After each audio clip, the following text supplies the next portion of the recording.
तो एकल दायित्व का न्यागमन ये कैसे होगा, इस सेक्शन 37 में हम लोगों ने देखा। और एकल दायित्व के न्यागमन यानी एकल दायित्व के डिवॉल्यूशन, इसके संबंध में उसने सेक्शन 37 में कहा था कि अगर संविदा से देखने मात्र से, यानी संविदा को देखें और ये बात पता लग जाए कि संविदा पक्षकारों के निजी गुणों पर आधारित थी, उनकी पर्सनल एबिलिटी पर आधारित थी, तो उनके जो प्रतिनिधि होंगे, जो उनके सक्सेसर्स होंगे, जो उनके उत्तराधिकारी होंगे, वो उनके वचनों से आबद्ध नहीं होंगे, क्योंकि संविदा पक्षकार की पर्सनल एबिलिटी इसी पर आधारित है। अदरवाइज उनके प्रतिनिधि वे भी पक्षकारों के वचन से आबद्ध होंगे और उन्हें पक्षकारों के वचनों को पूरा करना होगा। ये एक पक्षकार के संबंध में बात कही गई थी, हाँ, धारा 37 में। इसका मतलब यह हुए कि सिंगल इंटरेस्ट, एकल हित, इसका न्यागमन ये कैसे होगा, इसका डिवॉल्यूशन ये कैसे होगा, ये धारा 37 बता देगी। लेकिन प्रत्येक संविदा में एक ही पक्षकार हो जरूरी नहीं है, एक से अधिक वचनदाता, एक से अधिक वचन ग्रहीता, एक वचनदाता, एक से अधिक वचन ग्रहीता, कई वचनदाता, एक वचन ग्रहीता, ये सारी स्थितियां हो सकती हैं। तो ऐसी दशाओं में सेक्शन 37 ये अप्लाई नहीं होगा, ठीक है ना, क्योंकि वहां एक उसकी बात हुई कि संविदा को देखते ही अगर पक्षकारों का यह आशय प्रकट न हो, और वहां जो आप देखेंगे तो उन्होंने जो दृष्टांत दे रखे उनमें भी क्या कहा, का 1000 रुपए का समुदाय किए जाने पर खा को अमुक माल परिदत्त करने का वचन देता है, का अमुक कीमत पर अमुक दिन तक खा के लिए रंगचित्र बनाने का वचन देता है। इसका मतलब यह हुआ कि दृष्टांतों में जो बात बताई गई है उससे एकदम क्लियर हो रहा है कि सेक्शन 37 एकल वचनदाता और एक वचन ग्रहीता इसी को लागू होने के लिए अभिप्रेत है। हमने कहा कानून की दुनिया में आप अपनी ओर से एक बात भी नहीं कहेंगे, आपको अपनी प्रत्येक बात के लिए आधार ये बेयर एक्ट में दिखाना होगा। ये तो सेक्शन की भाषा और या इलस्ट्रेशन की भाषा, ये आपकी बात को सपोर्ट करे तभी आपकी बात ठीक है, अदरवाइज कानून की दुनिया में आपकी बात गलत है। तो अगर हम ये कहें कि सेक्शन 37 काहे को लागू होने के लिए अभिप्रेत है, एक वचनदाता एक वचन ग्रहीता, और इस बात को कहने का आधार क्या है, सेक्शन 37 की भाषा और उसके साथ जुड़े दृष्टांत,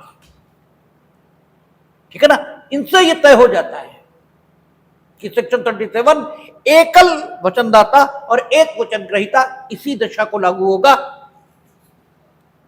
लेकिन सदैव संविदा में एक वचनदाता और एक वचन ग्रहीता हो ये जरूरी नहीं है, और तब भिन्न सेक्शंस उनकी जरूरत पड़ेगी। हम लोगों ने ये स्थिति सीआरपीसी में भी देखी थी। वो कहता था एक अभियुक्त है, एक अभियुक्त, तो 219, 220, 221 इनकी सहायता से चार्ज की फ्रेमिंग होती थी। और जब एक से अधिक अभियुक्त होते थे तो 223 उसके माध्यम से फ्रेमिंग ऑफ चार्ज ये होती थी। तो यहां भी एक से अधिक वचनदाता यदि है या एक से अधिक वचन ग्रहीता हैं तो पोजीशन क्या बनेगी और कौन से सेक्शन एप्लीकेबल होंगे उसकी चर्चा हुई है। सेक्शन 42 कह रहा है संयुक्त दायित्वों का नियागमन। दायित्व किस पर है? वचनदाता पर। वचनदाता को अपने वचन का पालन करना है। एक से अधिक वचनदाता है, संयुक्त दायित्व, इस बात से अलग हटकर बात कर रहे हैं। सेक्शन 42 से अलग हटकर बात कर रहे हैं क्योंकि यह बात जब सक्सेशन पढ़ेंगे तब भी काम आएगी। दो शब्द हैं, एक है संयुक्त, एक है सामान्य। जब सक्सेशन पढ़ेंगे तो वहां लिखा होगा कि सूची एक के अंतर्गत जितने उत्तराधिकारी आते हैं, सूची एक के अंतर्गत जितने उत्तराधिकारी आते हैं, ठीक है, वे सब मृतक की संपदा में सामान्य अभिधारी की तरह हित प्राप्त करेंगे। सामान्य अभिधारी की तरह। और एक बात आती है वहां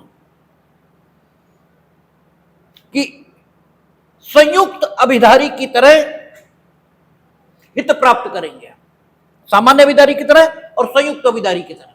तो इसका मतलब यह हुआ कि सामान्य अभिधारी के तौर पर जब अधिकार प्राप्त किए जाएंगे तो स्थिति कुछ और होने वाली है, और जब संयुक्त अभिधारी के तौर पर कोई अधिकार प्राप्त किया जाएगा तो स्थिति कुछ और होने वाली है। अदरवाइज कानून में इन दोनों शब्दों का प्रयोग अलग अलग हुआ ही नहीं होता। हम सब इस मकान के सामान्य स्वामी हैं। इस बात का अर्थ यह हुआ कि मकान के प्रत्येक हिस्से पर सभी का स्वामित्व। मकान के किसी भी हिस्से पर किसी एक का स्वामित्व नहीं। मकान के प्रत्येक हिस्से का स्वामित्व सबके पास है। इसलिए कोई भी अकेले उस मकान को नहीं बेच सकता। ये ठीक है कि मकान में सबका 1/5 यही हिस्सा है, ठीक है ना। 5 शेयर होल्डर हैं, एक मकान में सबका शेयर जो है 1/5 है। लेकिन जब तक बंटवारा नहीं होता, ठीक है, कि आपका 1/5 कहां पर है और आपका 1/5 कहां पर है, तब तक पांचों शेयर होल्डर इस मकान के सामान्य स्वामी हैं, ठीक है ना। इस मकान के सामान्य स्वामी हैं। इसका अर्थ यह हुआ कि पूरे मकान के प्रत्येक हिस्से पर पांचों स्वामियों का हक है,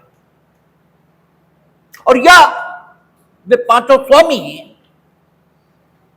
परस्पर सहमति के द्वारा, परस्पर समझौते के द्वारा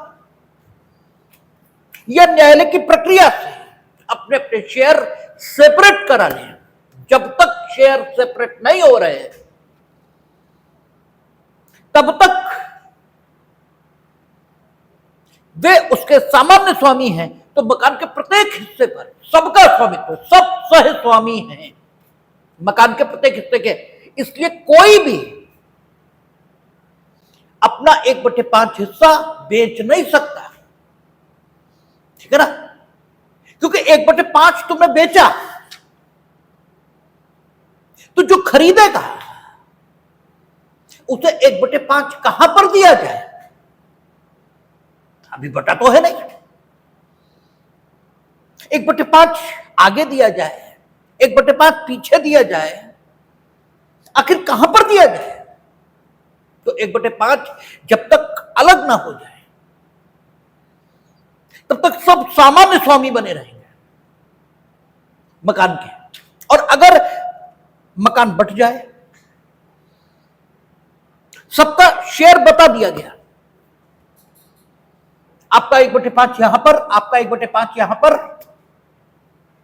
डिमार्केट हो गया, लेकिन अभी भी सेपरेट नहीं हुआ। डिमार्केट हो गया किंतु सेपरेट अभी भी नहीं हुआ। यह पता लग गया कि यहां से लेकर 30 मीटर 1/5 बन रहा है, ठीक है, और यहां पर आपको दिया जाएगा, तो ठीक है, शेयर डिमार्केट हो गए कि शेयर की लोकेशन कहां पर है, लेकिन ग्राउंड पर अभी शेयर अलग अलग नहीं हुए, ठीक है ना। तो अब प्रत्येक स्वामी इस मकान का संयुक्त स्वामी है, संयुक्त स्वामी। अब सामान्य नहीं बचा। जब सामान्य था तो शेयर बटे नहीं थे, और जब संयुक्त हो गया तो शेयर बढ़ चुके हैं। अक्सर घरों में यह होता है, उन्होंने कहा ये उनका हिस्सा, ये इनका हिस्सा। घर में अभी कोई डिमार्केशन की लाइन नहीं खींची, लेकिन स्वामित्व तो संयुक्त हो गया। और जब तक बंटवारा नहीं है तब तक स्वामित्व तो सामान्य है, ठीक है। तो टेनेंसी इन कॉमन हो सकती है, ठीक है। सामान्य अभिधारी आप एक संपत्ति के हो सकते हैं, और संयुक्त अभिधारी ये भी हो सकते हैं। संयुक्त अभिधारी का मतलब यह हुआ कि सब अपने अपने हिस्से के उत्तराधिकारी, ठीक है। तो ये संयुक्त और सामान्य बताया हमने इसलिए क्योंकि यहां पर संयुक्त दायित्वों का नियागमन ये शब्द लिखे हैं। लेकिन मजेदारी ये है कि यहां संयुक्त दायित्वों का नियागमन लिखा जरूर है, लेकिन स्थिति एकदम उलट है, ठीक है। एक से अधिक वचनदाता है। दायित्व किस पर है संविदा में? दायित्व है वचनदाता पर। प्रथमतः वचनदाता अपने वचन का पालन वचन ग्रहीता के प्रति करे। He is obliged to discharge, ठीक है ना, his obligation towards the ठीक है, acceptor। वो अपने वचन का पालन वचन ग्रहीता के प्रति करे, ये दायित्व है वचनदाता पर, और एक से अधिक वचनदाता है। तो चूंकि संयुक्त वचनदाता है, संयुक्त, ये शब्द बेयर शब्द कौन सा प्रयोग कर रहा? संयुक्त। तो कायदा ये कहता है जो संयुक्त शब्द से कानून की दुनिया में अर्थ निकलते हैं, ठीक है ना, उन अर्थों के मुताबिक होना यह चाहिए कि अगर 4 संयुक्त वचनदाता हैं, ठीक है ना, और एक की मृत्यु हो गई, तो 3 को, जो 3 उत्तरजीवी वचनदाता हैं, उनको उस दायित्व का पालन करना चाहिए, ठीक है ना। जो मृतक वचनदाता है उसके प्रतिनिधियों से कोई मतलब नहीं होना चाहिए। कारण यह है कि आप लोग संयुक्त वचन दे रहे थे, तो आपके वचन आप तक सीमित है। और इंग्लैंड में ऐसा ही है, इंग्लैंड में ऐसा ही है, संयुक्त वचनदाता, ठीक है। अगर 4 वचनदाता संयुक्त रूप से किसी को वचन दे रहे हैं और एक की मृत्यु होती है, तो जिसकी मृत्यु हो गई उसके प्रतिनिधि शेष 3 वचनदाताओं के साथ वचन के पालन में कोई सहयोग नहीं करेंगे। ये इंग्लैंड की विधि है, ये इंग्लैंड की विधि है। जो शेष उत्तरजीवी वचनदाता हैं, ठीक है ना, जो सरवाइव कर रहे हैं अभी भी, जिनकी मृत्यु नहीं हुई है, वे ही उस संपूर्ण वचन का पालन करेंगे जिस संपूर्ण वचन का पालन करने के लिए 4 वचनदाताओं ने स्वयं को आबद्ध किया था। ठीक है ना, वे ही, ठीक है। अब वचन का, संपूर्ण वचन का पालन उन्हीं को करना होगा, ठीक है, जो उत्तरजीवी वचनदाता है। ठीक है, संयुक्त वचनदाताओं की दशा में एक की मृत्यु होने पर उसके प्रतिनिधियों तक कोई ताल्लुक इंग्लैंड में नहीं रखा जाएगा। जो सरवाइव कर रहे हैं वचनदाता, वे ही संपूर्ण वचन का पालन करेंगे। कौन से संपूर्ण वचन का? जिसे पहले 4 वचनदाताओं द्वारा पूरा किया जाना था, अब उस संपूर्ण वचन का पालन उत्तरजीवी 3 वचनदाता करेंगे। लेकिन यह स्थिति अन्यायपूर्ण मानी गई है। अन्यायपूर्ण इसलिए है कि हो सकता है उन 3 वचनदाताओं की क्षमता इतनी न हो कि वो संपूर्ण वचन का पालन वचन ग्रहीता के प्रति कर पाए। जबकि अगर जो मृतक वचनदाता है उसके प्रतिनिधि, उन्हें भी शामिल कर दिया जाए, तो जो उत्तरजीवी वचनदाता हैं वे उस संपूर्ण वचन का पालन करने में समर्थ हो जाएंगे। मानिए वचनदाताओं ने, ठीक है, एक 10,000 गांठें किसी को सप्लाई करने का वचन दिया था। उनमें से प्रत्येक की क्षमता 2,500 गांठों को उत्पादित करने की है। ठीक है ना, एक मर गया। इंग्लैंड हो तो मृतक जो वचनदाता है उसके उत्तराधिकारियों को मतलब नहीं। जो शेष उत्तरजीवी वचनदाता हैं उन्हीं को अपने वचन का पालन करना है। उनकी क्षमता ही नहीं है। उनकी क्षमता कितनी है? 2,500 गांठ उत्पादित करने की क्षमता है। तो टोटल कितना हुआ? 7,500। वचन ग्रहीता के प्रति उस संपूर्ण वचन का पालन असंभव हो रहा है। और अगर प्रतिनिधियों को मिला दे इन संयुक्त वचनदाताओं के साथ, तो स्थिति क्या बनेगी कि संपूर्ण वचन का पालन वचनदाताओं द्वारा आसानी से किया जा सकेगा। यद्यपि यह ठीक है कि प्रत्येक बार यह स्थिति हो कि उत्तरजीवी वचनदाता उस संपूर्ण वचन का पालन करने में असमर्थ हो जिसके पालन का उन्होंने मृतक वचनदाता के साथ वचन दिया था। ये जरूरी नहीं है कि हर बार ऐसी स्थिति हो, लेकिन कभी ऐसी हो भी सकती है। ठीक है ना, और कानून बनाते समय हमें हर स्थिति का ध्यान रखना होगा। तो अगर कभी ऐसी दशा आ जाए कि जो उत्तरजीवी वचनदाता हैं वे अकेले उस संपूर्ण वचन का पालन करने में असमर्थ हो जाएं, जिसका पालन करने का उन्होंने वचन दिया था, ठीक है ना, मृतक वचनदाता के साथ, तो अगर उनके प्रतिनिधि दायित्व से मुक्त रहे, अर्थात जो मृतक वचनदाता है उसकी संपदा का लाभ शेष उत्तरजीवी वचनदाताओं को न प्राप्त हो, तो कई बार यानी कभी ऐसी स्थिति भी आ सकती है कि वचन ग्रहीता नुकसान में आ जाए। क्योंकि भाई जो उत्तरजीवी वचनदाता के प्रतिनिधि है उनसे तो मतलब ही नहीं रखेंगे, और शेष जो उत्तरजीवी वचनदाता हैं जो मृतक वचनदाता के प्रतिनिधि हैं उनसे तो मतलब नहीं रखेंगे, और जो उत्तरजीवी वचनदाता है वो अकेले पालन कर नहीं सकते। ठीक है ना, तो वचन ग्रहीता के प्रति उस संपूर्ण वचन का पालन संभव नहीं। और जबकि अगर उन्हें मिला तो संपूर्ण वचन का पालन हो जाएगा। तो वचन ग्रहीता कई बार मृतक वचनदाता के उत्तराधिकारी जिस संपदा को प्राप्त करते हैं मृतक की, उसका लाभ लेने से वंचित रह जाते थे। इसलिए उन्हीं अंग्रेजों ने जब हमारा भारतीय संविधान अधिनियम बनाया तो उन्होंने इस कमी को दूर कर दिया।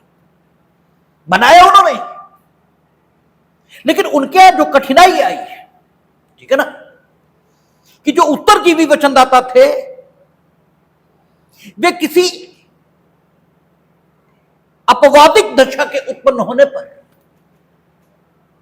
मृतक वचनदाता की जो संपदा है उसका लाभ प्राप्त नहीं कर पाते थे, ठीक है, क्योंकि वहां प्रतिनिधि आबद्ध नहीं थे, ठीक है ना। इसलिए जो उत्तरजीवी वचनदाता थे उन्हें ही वचन का पालन करना पड़ता था। तो ये जो कमी थी इसको हमारे यहां दूर कर दिया। और धारा 37 में भी और धारा 42 में भी उन्होंने कहा कि उत्तरजीवी जो वचनदाता हैं, ठीक है ना, धारा 37 में उन्होंने पहले कह दिया कि पक्षकारों के प्रतिनिधियों को आबद्ध कर देंगे, लेकिन वो एक को लागू हो रहा है। जहां संयुक्त वचनदाता है वहां उन्होंने कहा कि अगर एक वचनदाता की मृत्यु हो जाती है तो उस मृतक वचनदाता के जो प्रतिनिधि हैं, ठीक है, वे उत्तरजीवी वचनदाताओं के साथ मिलकर, ठीक है, वचन का पालन जो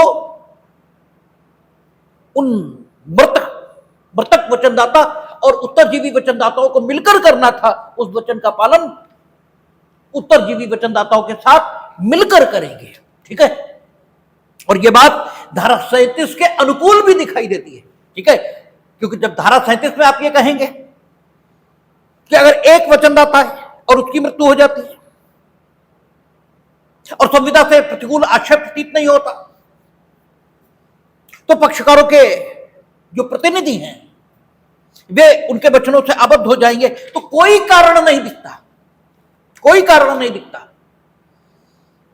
कि अगर एक से अधिक वचन ग्रहीता या एक से अधिक वचनदाता हो जाएं तो मृतक वचनदाता के जो प्रतिनिधि हैं वे मृत वचनदाता के वचन से उत्तरजीवी वचनदाताओं के साथ उसी प्रकार आबद्ध न हो जैसा कि 37 की दशा में एकल वचनदाता या एकल वचन ग्रहीता होने की दशा में वे होते, ठीक है। ऐसा न हो, सेक्शन 37 में जैसा एकल वचनदाता की स्थिति में वर्णित है वैसा संयुक्त वचनदाताओं या संयुक्त वचन ग्रहीताओं की दशा में न हो, इसका कोई न्यायोचित कारण दिखता नहीं है, ठीक है ना। इसीलिए सेक्शन 42 में लिखा गया कि संयुक्त दायित्वों का न्यागमन कहता जबकि दो या अधिक व्यक्तियों ने कोई संयुक्त वचन दिया हो। सेक्शन 37 से बात बदल गई, सीधा कह रहा है जबकि दो या अधिक संयुक्त व्यक्तियों ने कोई वचन दिया हो तब यदि प्रतिकूल आशय संविदा से प्रतीत न हो। अब अंग्रेज इस संविदा अधिनियम को बना रहे थे, उन्होंने देखा था कि इंग्लैंड में स्थिति क्या है। इंग्लैंड में स्थिति यह है कि अगर एक से अधिक वचनदाता हैं और एक की मृत्यु हो जाती है तो मृतक वचनदाता के प्रतिनिधियों पर कोई भार नहीं है, कोई भार नहीं। उत्तरजीवी वचनदाता ही संपूर्ण वचन का पालन करेंगे और संपूर्ण वचन के पालन में जो मृतक वचनदाता के प्रतिनिधि हैं वे कोई सहयोग नहीं करेंगे। और यह नियम आगे बढ़ता चला जाता था, अर्थात यह हुआ कि 4 वचनदाता थे, पहले एक मर गया, ठीक है, पहले एक मर गया तो उत्तरजीवी वचनदाताओं को पालन करना है, यानी अब 3 को करना है। 10 मिनट बाद दूसरा मर गया, ठीक है, तो अब उत्तरजीवी वचनदाताओं को अभी भी करना है, अभी भी 2 को करना है, ठीक है। 10 मिनट बाद तीसरा भी मर गया, ठीक है, 10 मिनट बाद तीसरा भी मर गया। कोई कानून नहीं है कि 10 मिनट के अंतर पर वचनदाता नहीं मरेंगे, 10 मिनट बाद तीसरा भी मर गया, अभी भी उत्तरजीवी वचनदाता को अपने वचन का पालन करना है संपूर्ण संपूर्ण। ठीक है, तो एक जो जीवित बचा उसे करना है, और वो भी मर गया। ठीक है, अब वो भी मर गया 10 ही मिनट बाद।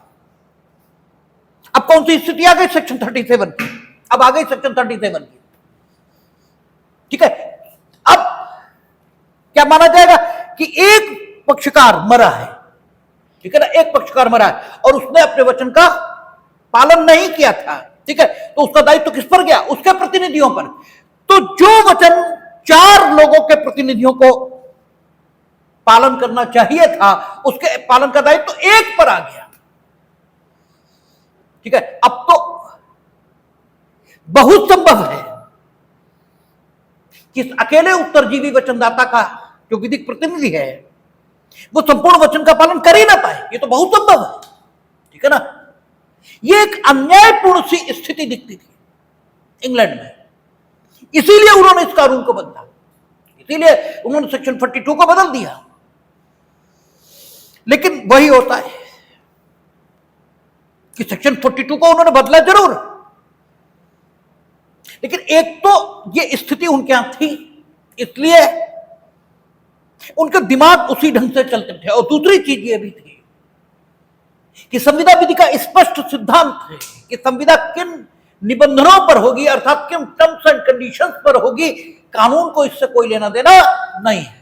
कानून को सिर्फ इस बात से मतलब है कि you must made the contact according to law. कानून की सीमा से आप बाहर नहीं जा सकते, बाकी आप संविदा किन निबंधनों पर करेंगे इससे कानून को कोई ताल्लुक नहीं। इसलिए उन्होंने सेक्शन 42 इनेक्ट करते समय ये शब्द लिख दिए, यदि तत्प्रतिकूल आशय संविदा से प्रतीत न हो तो, यदि तत्प्रतिकूल आशय संविदा से प्रतीत न हो तो क्या होगा? यह वचन कौन सा?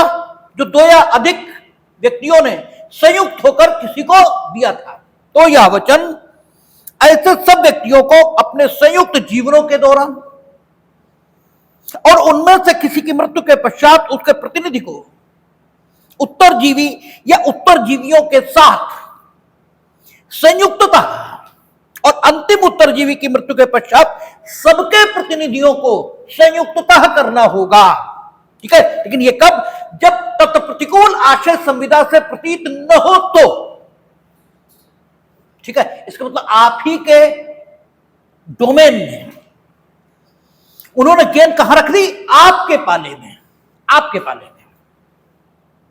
आप चाहो तो इंग्लैंड का नियम लागू कर लो, आप चाहो तो इंग्लैंड का नियम लागू कर लो, और चाहो तो सेक्शन 42 में जो लिखा है सुधार करके उसे लागू कर लो। आप संविदा में तत्प्रतिकूल आशय प्रविष्ट करा दो। कैसे? अभिव्यक्त शब्दों के माध्यम से, अभिव्यक्त शब्दों के माध्यम से। ठीक है, और अगर अभिव्यक्त शब्दों के माध्यम से नहीं भी आपने उसमें,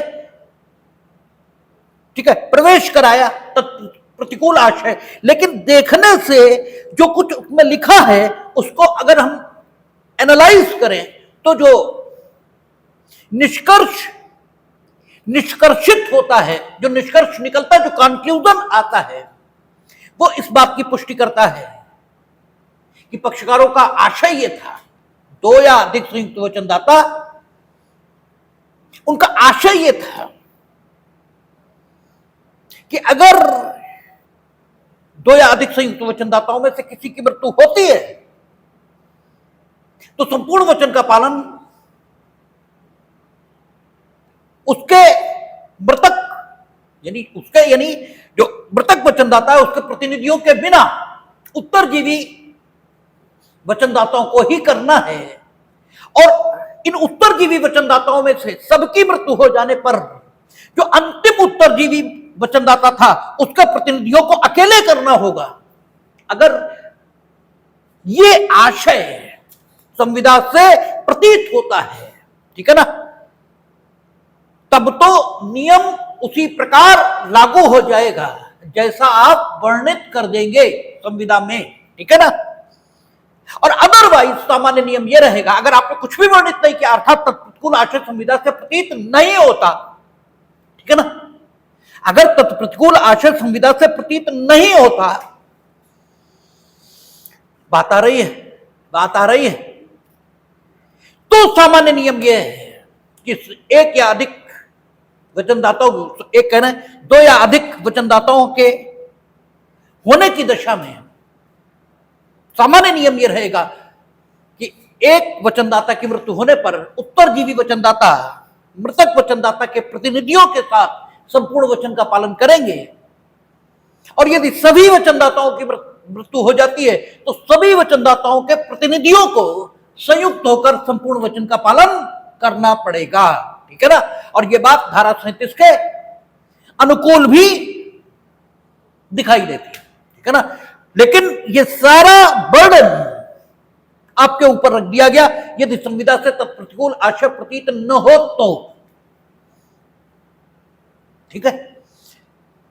ये चीजें जो आपसे पूछी जाती है ऐसे पूछी जाती हैं कि यह कहना सही है कि सदा और सर्वदा दो या अधिक संयुक्त वचनदाताओं की स्थिति में एक वचनदाता की मृत्यु उपरांत, ठीक है, मृतक वचनदाता के प्रतिनिधि और उत्तरजीवी वचनदाताओं को मिलकर संपूर्ण वचन का पालन करना होगा सदा और सर्वदा। गलत है, ये बात सही नहीं है, क्योंकि लिखा यह है कि यदि संविदा से तत्प्रतिकूल आशय प्रतीत न हो तो है ऐसा आशय, तो है ये बात, तो ये सदा और सर्वदा सही कैसे हो गई, ठीक है ना। तो इन बातों को पूछा जाता है इसी प्रकार से, तो आपको पूरा सेक्शन ठीक से ध्यान में होना चाहिए। आगे कहता है न्यागमन, और न्यागमन शब्द को कल हमने डिफाइन किया था। न्यागमन का मतलब मृत, ठीक है, मृत हो जाने के बाद आपका दायित्व या आपका अधिकार जिसके पास पहुंचता है न्याय के दृष्टिकोण से, कानून के द्वारा या किसी अन्य प्रक्रिया से, तो उसे दायित्व का या अधिकार का न्यागमन कहा जाता है, न्यायपूर्ण गमन, ठीक है ना। तो न्यागमन है, ये शब्द कल बात हुई थी इस पर। अब 43 कहता है, 43 किसे अधिकार दे रहा है? वचन ग्रहीता को, संयुक्त वचनदाता है, ठीक है। तो जरूरी नहीं है वचन ग्रहीता के लिए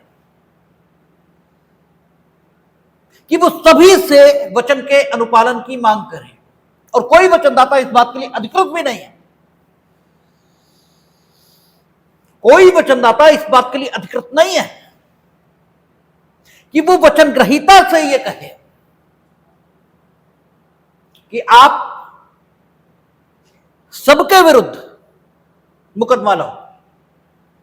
कोई वचन ग्रहीता इस बात के लिए न तो स्वयं बाध्य है और न वचनदाता उसे बाध्य कर सकता है। संयुक्त वचनदाताओं का अर्थ यह हुआ आप सब में कोऑर्डिनेशन है, आप सब में मिलकर हमें यह वचन दिया कि हम अमुक कार्य या तो आपके प्रति करेंगे या अमुक कार्य से आपके प्रति अमुक कार्य को करने से विरत रहेंगे, ठीक है। यह वचन किसने दिया था? आपने मीनिंग दर भाई आप सबने मिलकर हमें दिया था, और मेरी अनुमति अपने इस कार्य या कार्य विरत के प्रति प्राप्त करने के दृष्टिकोण से आपने हमें यह वचन दिया था, हमने अनुमति दी थी, तब आपका प्रस्ताव प्रतिग्रहित हुआ था, वचन बना था, और उसके अगेंस्ट आपका मांगा गया, आपकी इच्छा पर जो प्रतिफल तय हुआ था उसे देने का वचन हमने दिया था। तो हम जब प्रतिफल देने को तैयार हैं तो आप हमसे यह मांग नहीं कर सकते कि हम क्या करें, सभी वचनदाताओं से संयुक्त रूप से एक साथ वचन पालन की मांग करें। हम किसी एक से भी वचन पालन की मांग कर सकते हैं और उस एक को विवश कर सकते हैं कि वो संपूर्ण वचन का पालन करे। अब आप कह देंगे कि मान लीजिए वचन की प्रकृति ऐसी है, ठीक है, वचन का नेचर ही ऐसा है कि एक अकेला वचनदाता संपूर्ण वचन का पालन कर ही नहीं सकता। ठीक है, 4 लोगों ने मिलकर मकान बनाने का वचन दिया था, नक्शा एक को बनाना था। ठीक है, इंटीरियर डेकोरेशन दूसरे को देखना था, जो स्ट्रक्चर खड़ा होना था वो तीसरे को। ठीक है, यानी चारों सहयोग न करें तो मकान बन ही नहीं सकता। वचन की प्रकृति ऐसी है, तो क्या हम पागल हो गए वचन ग्रहीता के तौर पर? क्या हम एक वचनदाता से मांग करेंगे कि वो संपूर्ण वचन का पालन करे? ठीक है, अरे भाई ये अधिकार दिया गया है, ठीक है ना, वचन ग्रहीता को कि वो चाहे तो संयुक्त वचनदाताओं के द्वारा जो वचन दिया गया है उसके पालन के लिए किसी एक वचनदाता को विवश कर दे। वो चाहे तो तुम क्या ऐसा चाहते हो कि जो असंभव है वो हो जाए? अरे कोई असंभव क्यों चाहेगा? ठीक है, तो इस बात को ऐसे समझेंगे कि यदि वचनों की प्रकृति ऐसी है, ठीक है, संयुक्त वचनदाता हैं और वचन की प्रकृति कैसी है कि एक वचनदाता द्वारा संपूर्ण वचन का पालन किया जा सकता है, तो ठीक है, वचन ग्रहीता को यह अधिकार होगा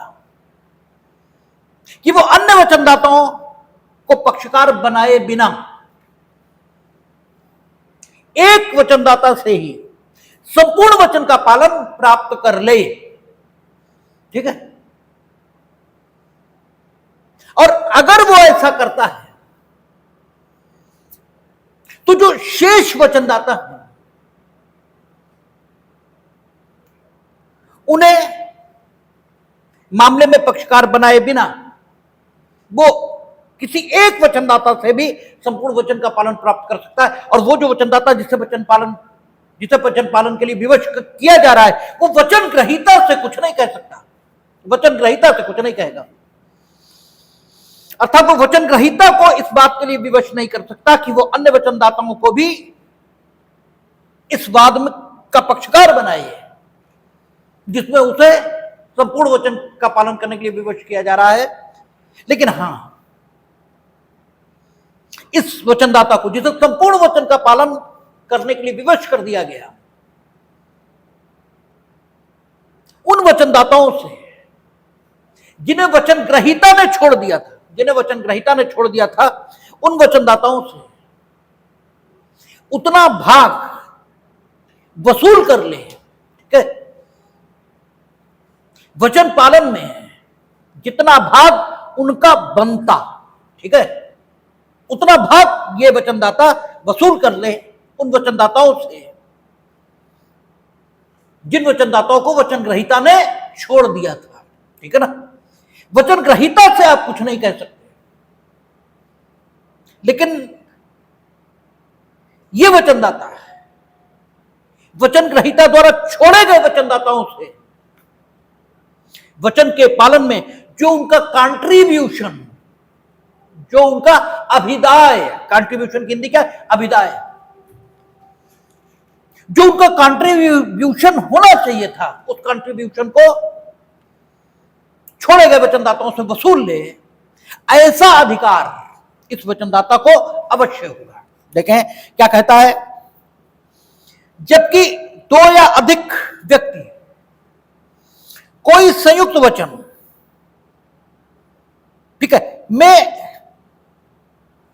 इधर देखें, when 2 or more persons make a joint promise, the promisee may in the absence of express agreement to the contrary, ठीक है, ये भी यहां भी गेंद आपके ही पाले में है।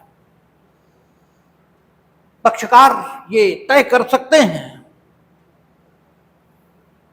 कि सभी वचनदाताओं को एक साथ वचन पालन के लिए विवश किया जाएगा, अर्थात किसी एक वचनदाता को संपूर्ण वचन के पालन के लिए विवश नहीं किया जाएगा।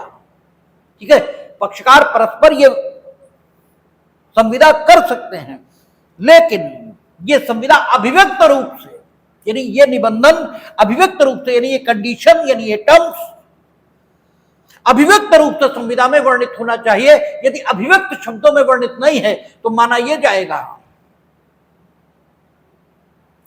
कि एक वचनदाता को भी वचन ग्रहीता द्वारा संपूर्ण वचन के पालन के लिए विवश किया जा सकता है, क्योंकि धारा जो रिक्वायर कर रही है, धारा की जो रिक्वायरमेंट है वो क्या कहता है? वो कहता है when two or more persons make a joint promise, the promisee may in the absence of express agreement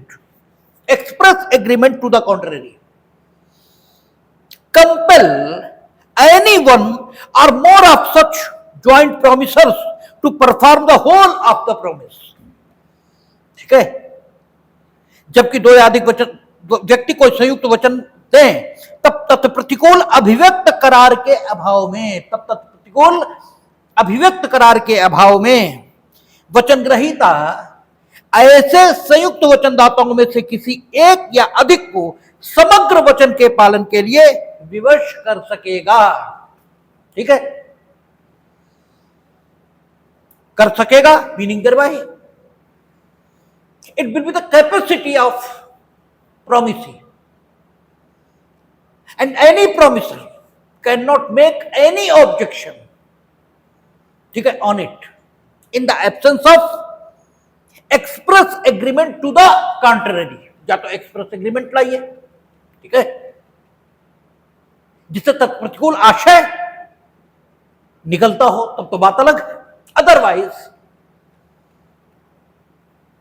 एक या अधिक वचनदाता को समग्र वचन के पालन के लिए विवश किया जा सकेगा। लेकिन आगे क्या कहता है? अभिदाय में व्यतिक्रम से हुई हानि में अंश बटाना, sharing of loss by default in contribution, यानी जिन वचनदाताओं को वचन का पालन करने के लिए विवश कर दिया गया, अन्य वचनदाताओं को छोड़कर, तो अन्य वचनदाताओं को छोड़ने के कारण इन वचनदाताओं को जो हानि हो गई, भाई एक को विवश कर दिया गया, एक से अधिक को विवश कर दिया गया और बाकी छोड़ दिया, तो जिन्हें विवश किया गया उन्हें हानि हुई है ना। अगर सब विवश किए जाते तो उन्हें संपूर्ण वचन के पालन में कम योगदान ये करना होता, क्योंकि अन्य को छोड़ दिया आपने, उन्हीं को समग्र वचन के पालन के लिए विवश कर दिया, तो उन्हें ज्यादा योगदान ये करना पड़ा है। ठीक है ना, तो ये ठीक है कि समग्र वचन का पालन यदि सबके द्वारा किया जाता तो उनका भी उसमें अंश होता, लेकिन वो अंश कम होता ना, अब अंश बढ़ गया है, तो अंश के बढ़ जाने से जो उन्हें लॉस हुआ है, ठीक है, उस लॉस को रिकवर करने का अधिकार यहां दिया गया है। क्या कहता है? यदि दो या अधिक संयुक्त वचनदाताओं में, यदि दो या अधिक संयुक्त वचनदाताओं में से कोई एक ऐसा अभिदाय करने में व्यतिक्रम करे तो शेष संयुक्त वचनदाताओं को ऐसे व्यतिक्रम से उद्भूत हानि को समान अंशों में सहन करना होगा। अच्छा, दूसरी बात उसने कही और आगे कहता है स्पष्टीकरण में, इस धारा की कोई भी बात किसी प्रतिभू द्वारा मूल ऋणी की ओर से किए गए समुदायों को अपने मूल ऋणी से उस प्रतिभू को वसूल करने से निवारित नहीं करेगी और न मूल ऋणी द्वारा किए गए समुदायों के कारण उसे प्रतिभू से कुछ भी वसूल करने का हकदार बनाएगी। दो बातें आ गए, स्पष्टीकरण अभी नहीं देख रहे। एक बात यहां लिख दी और एक बात दृष्टांतों में आ जाएगी। कहता है कि अगर संयुक्त वचनदाता है और एक वचनदाता अपने वचन का पालन करने में, ठीक है, व्यतिक्रम करता है, व्यतिक्रम किस कारण से अलग बात, ऊपर वाला जो नियम है, ऊपर वाले नियम में उन्होंने क्लियर कह दिया, ऊपर वाले नियम में उन्होंने क्लियर कह दिया कि प्रत्येक वचन ग्रहीता को यह अधिकार होगा कि वो कुछ वचनदाताओं को छोड़कर कुछ वचनदाताओं को ही समग्र वचन के पालन के लिए विवश कर दें। ऐसा केवल एक दशा में नहीं होगा, जब तक प्रतिकूल आशय संविदा से ही प्रकट हो। ठीक है, अब सवाल यह है कि जिन वचनदाताओं को आपने छोड़ दिया ठीक है, उन वचनदाताओं के हिस्से का पालन दूसरे ने किया तो उसे जो नुकसान हुआ उसका कंट्रीब्यूशन आखिर कहां से आएगा? ठीक है, तो वो कंट्रीब्यूशन आप देखें दृष्टांतों में मिलेगा, जो हमने अभी व्याख्या कर दी इसको पैरा 2 को पढ़कर। ठीक है, तो पैरा 2 को पढ़कर वो व्याख्या नहीं होनी चाहिए थी, लेकिन दृष्टांतों को पढ़कर वही व्याख्या आएगी। ठीक है, तो कोई ऐसी दिक्कत वाली बात नहीं। देखें दृष्टांत देखें, कहता का, खा और गा 3000 रुपए घा को देने का संयुक्तता वचन देते हैं। घा चाहे का या खा या गा को विवश कर सकेगा कि वह उसे 3000 रुपए दे, किसी एक को विवश कर दे। ठीक है, फिर कहता है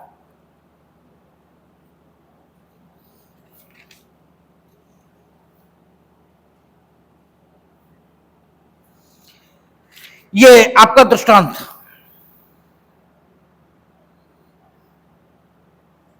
घा देखें, दृष्टांत घा कहता घा को 3000 रुपए देने का संयुक्त वचन का, खा और गा ने दिया है। ठीक है, संयुक्त वचन किसने दिया? का, खा और गा ने, 3 लोगों ने मिलकर।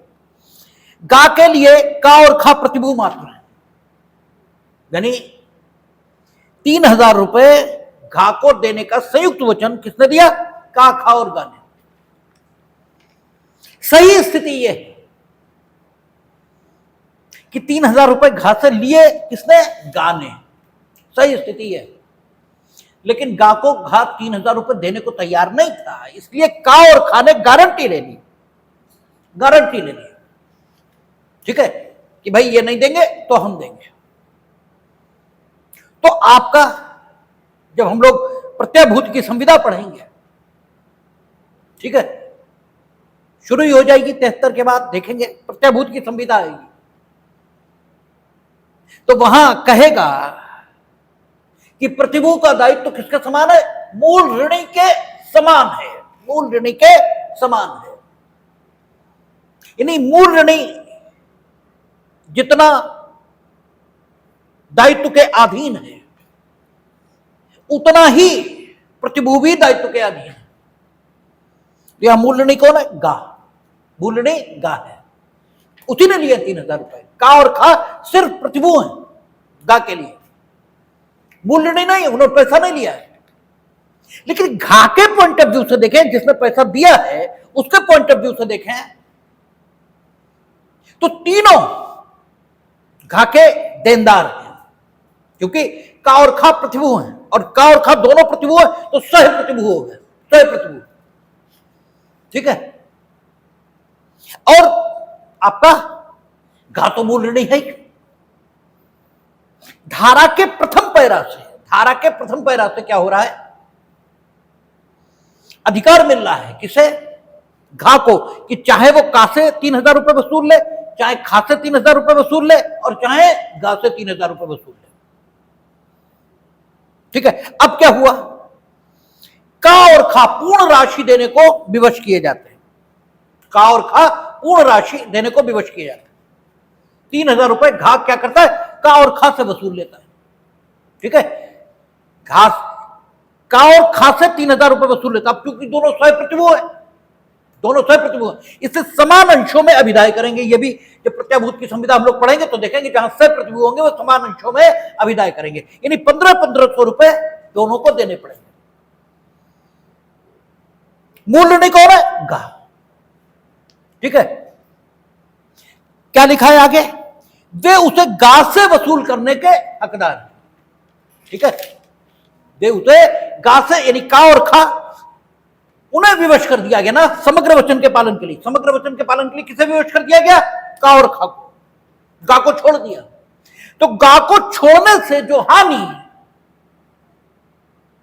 शेष वचनदाताओं को हुई है, ठीक है ना, एक वचनदाता को छोड़ने से जो हानि उन वचनदाताओं को हुई है जिन्हें वचन पालन के लिए विवश किया गया था, वे अपने को हुई हानि, ठीक है, उस वचनदाता से वसूल सकते हैं जिसे छोड़ दिया गया था। इस प्रकार, ठीक है, वे उससे वसूल सकते हैं। और यही बात हम बता गए सेकंड पैरा के 1 एक्सप्लेनेशन में सेकंड पैरा को एक्सप्लेन करते समय, क्योंकि उसका केवल मार्जिनल नोट हमने पढ़ लिया, हर एक वचनदाता विदाई करने के लिए विवश कर सकेगा, इसको पढ़ लिया और एक्सप्लेनेशन कर दिया। लेकिन एक्सप्लेनेशन अपने में गलत नहीं है कि जो वचनदाता वचन के पालन के लिए विवश कर दिए गए, वे छोड़े गए वचनदाताओं से, ठीक है, उस हिस्से को प्राप्त कर सकेंगे, उस अभिदाय को, उस कंट्रीब्यूशन को प्राप्त कर सकेंगे जो समग्र वचन के पालन में उनके द्वारा किया जाना चाहिए था। लेकिन वचन ग्रहीता ने चूंकि उन पर मुकदमा किया ही नहीं, इसलिए वे समग्र वचन के पालन में अपने कंट्रीब्यूशन को करने से मुक्त रहे, ठीक है। उस कंट्रीब्यूशन को वो वचनदाता प्राप्त कर सकेंगे जिन्हें समग्र वचन के पालन के लिए विवश किया गया, ठीक है। अब आगे का वो सिद्धांत जो इसमें मार्जिनल नोट के बाद लिखा है, ठीक है, जिसे हम गलत ढंग से बता गए, ठीक है, जो दृष्टांत घा की व्याख्या में बताया जाना चाहिए था वो हम यहां बता गए। तो इसकी सही व्याख्या क्या, इसकी असली व्याख्या क्या? वो कहता है यदि दो या अधिक संयुक्त वचनदाताओं में से कोई एक ऐसा विदाई करने में व्यतिक्रम करे तो शेष संयुक्त वचनदाताओं को ऐसे व्यतिक्रम से उद्भूत हानि को समान अंशों में सहन करना होगा। कहता है एक से अधिक वचनदाता है और एक या अधिक समग्र वचन के पालन में वचन ग्रहीता ने कुछ किया नहीं, वचन ग्रहीता ने सबसे समग्र वचन का पालन मांगा है, सबसे मांगा है, ठीक है। लेकिन एक या अधिक वचनदाताओं ने अपने वचन के पालन में व्यतिक्रम किया। व्यतिक्रम किस कारण है इससे मतलब नहीं, लेकिन व्यतिक्रम किया है, ठीक है। अपने समग्र वचन के पालन में जो उनका हिस्सा था उसका उसे देने से व्यतिक्रम कर दिया नहीं। व्यतिक्रम का कारण क्या है इससे मतलब नहीं। तो उनके व्यतिक्रम कर देने से जो नुकसान हुआ है वो अन्य वचनदाताओं को समान अंशों में सहन करना होगा। उदाहरण देखें, समझ में आएगा। कहता का, खा और गा 3,000 रुपए देने का घा को संयुक्त वचन देते हैं, ठीक है। गा पूर्ण राशि देने के लिए विवश किया जाता है, गा पूर्ण राशि देने के लिए विवश किया जाता है। का दिवालिया है किंतु उसकी आसनियां उसके ऋणों के अर्धांग के चुकाने के लिए पर्याप्त है। का की संपदा से 500 रुपए और खा से 1250 रुपए पाने का गा हकदार है। इससे भी यह बात तय हो रही है, इस दृष्टांत से भी यह बात तय हो रही है।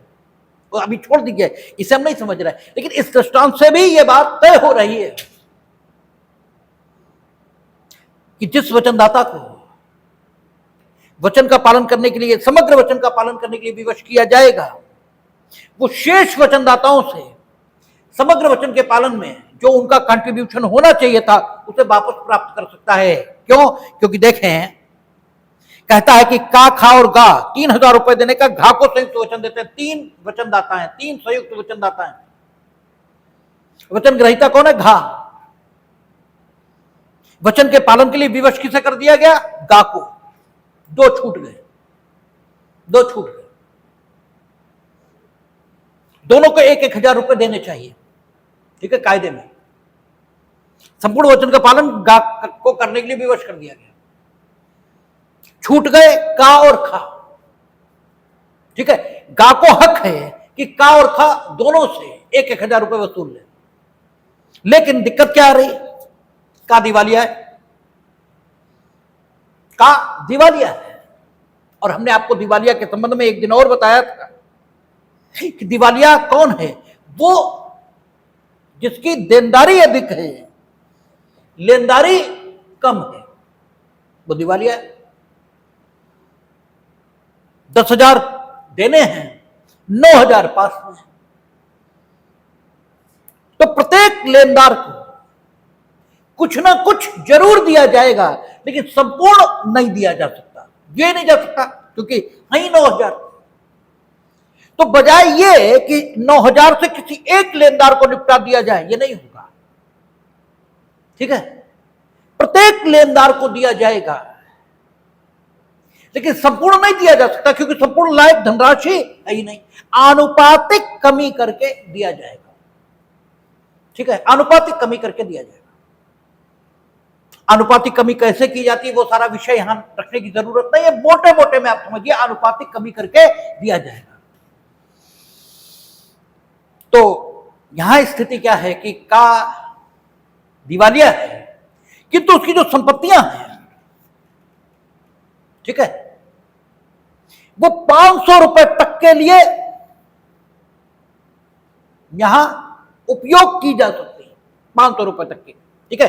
तो 500 रुपए तो गा को 1000 देने ना, और खा को 1000 देने, क्योंकि गा को पूरे 3000 देने के लिए विवश कर दिया गया है गा के द्वारा।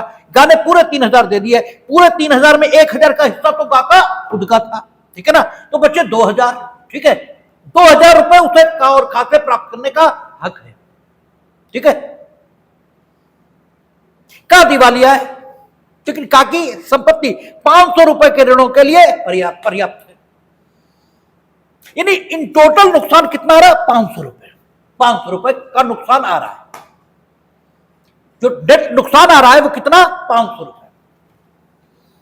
तो कहता है सेकंड पैरा में जो नियम है वो कहता है कि यदि 2 या अधिक संयुक्त वचनदाता है और उनमें से एक वचनदाता समग्र वचन के पालन में जो उसका भाग है उसका पालन करने में व्यतिक्रम करता है, ठीक है, उसका पालन करने में व्यतिक्रम करता है, तो उसके व्यतिक्रम करने से उद्भूत हानि, उसके व्यतिक्रम करने से उद्भूत हानि शेष वचनदाताओं में समान अंशों में बांट दी जाएगी, हानि समान अंशों में बटेगी। अब क्योंकि का दिवालिया है लेकिन 500 रुपया उसकी संपत्ति से आ सकता है, तो संपत्ति बेचकर 500 रुपया तो का के हिस्से का गा को मिल जाएगा, ठीक है। अब बचा 500 रुपया, गा ने 1000 रुपया अपना वाला वो ले लिया, ठीक है। खा और गा से खा और का से उसे कंट्रीब्यूशन प्राप्त करना है। खा और का कंट्रीब्यूशन कितना है? 1000 रुपए, ठीक है, लेकिन 500 रुपए का नुकसान आ रहा है, ठीक है। 500 रुपए का नुकसान क्यों आ रहा है? क्योंकि एक वचनदाता समग्र वचन के पालन में जो उसका भाग होना चाहिए, ठीक है, उसका निर्वहन करने में व्यतिक्रम कर रहा है, डिफॉल्ट कर रहा है, ठीक है। तो नियम कहता है डिफॉल्ट से उद्भूत हानि, डिफॉल्ट से उद्भूत हानि शेष वचनदाताओं द्वारा समान रूप से सहन की जाएगी, ठीक है, समान रूप से। तो टोटल हानि कितनी आई? 500 रुपया, 500 रुपया टोटल हानि आई। 500 रुपए की हानि शेष वचनदाताओं द्वारा समान रूप से सहन की जाएगी। शेष वचनदाता कितने बचे? 2। कौन कौन? खा और गा, इनके द्वारा समान अंशों में वहन की जाएगी। यानी 250 रुपया हानि किसे सहन करनी पड़ेगी? गा को। और 250 रुपया हानि किसे सहन करनी पड़ेगी? खा को, ठीक है। और तो खा को इन टोटल रुपया कितना देना पड़ेगा? 1000 तो उसके हिस्से का है, 1000 उसके हिस्से का है, और 250 रुपया एक वचनदाता के अपने वचन का पालन करने से व्यतिक्रम करने के कारण उद्भूत हानि में जो उसका अंश बनेगा, ठीक है, उसका 250 रुपया। तो टोटल कितना खा को देना पड़ेगा? गा को 1250, ठीक है। बचाए 1000 रुपए के 1250 देने पड़ेंगे, क्योंकि हानि में से 250 रुपया तो खुद ही गा को सहन करना है। तो गा अपनी एक जेब से निकाल के दूसरी जेब में तो 250 रखेगा नहीं, बात खत्म हो गई। तो किससे? का से 500 रुपया, खा से 1250 रुपया, गा वापस प्राप्त करने का अधिकारी है। इससे यह भी तय हुआ कि समग्र वचन के पालन में शेष वचनदाताओं द्वारा जो कंट्रीब्यूशन किया जाना चाहिए था वो प्राप्त कर लेने का वो वचनदाता अधिकारी रहता है, जिसे समग्र वचन के पालन के लिए विवश कर दिया जाता है, ठीक है। और अगर का के पास कोई संपत्ति न होती, ठीक है, तो उसके व्यतिक्रम करने से उद्भूत हानि कितनी होती? 1000 रुपया, तब 1000 होती, ठीक है ना। और उस 1000 को समान अंशों में सहन करना पड़ता, किसे किसे? खा और गा को, ठीक है, तब गा खा से कितने रुपए प्राप्त करता? 1500, क्योंकि फिर 500 रुपया गा की तरफ जाता और 500 रुपया खा की ओर आता, ठीक है। लेकिन चूंकि 500 रुपए तक उसके पास थे, उसकी संपत्ति थी, तो 500 रुपया वहां से 500 रुपया नेट हानि आई, उसे 2 अंशों में बांट दिया, 250 और गा 1250 रुपए किससे प्राप्त करेगा? आपका खा से, ठीक है। ये कहता है, अब कहता है घा को 3000 रुपए देने का संयुक्त वचन का, खा और गा ने दिया। खा वाला ही दृष्टांत पूछा जाता है, खूब दृष्टांत जो पूछा जाता है एग्जाम में, खा वाला पूछा जाता है। कहता है घा को 3000 रुपए देने का संयुक्त वचन का, खा और गा ने दिया है। अब देखिए अगली बात वही आ गई, गा कुछ भी देने के लिए असमर्थ है। वहां 500 रुपए देने के लिए असमर्थ था, गा कुछ भी देने के लिए असमर्थ है, ठीक है। तो गा के कुछ भी न देने के कारण, उसके व्यतिक्रम करने के कारण उद्भूत हानि कितनी है? 1000 रुपया, समान अंशों में विभाजित हो जाएगी, 500 रुपया, ठीक है। संपूर्ण राशि गा ने दी है, तो खाते वो कितना प्राप्त करेगा? 1500, ठीक है। तो ये संयुक्त दायित्वों का न्यागमन, ठीक। और शेष चर्चा हम लोग आगे की कल करेंगे, देखें।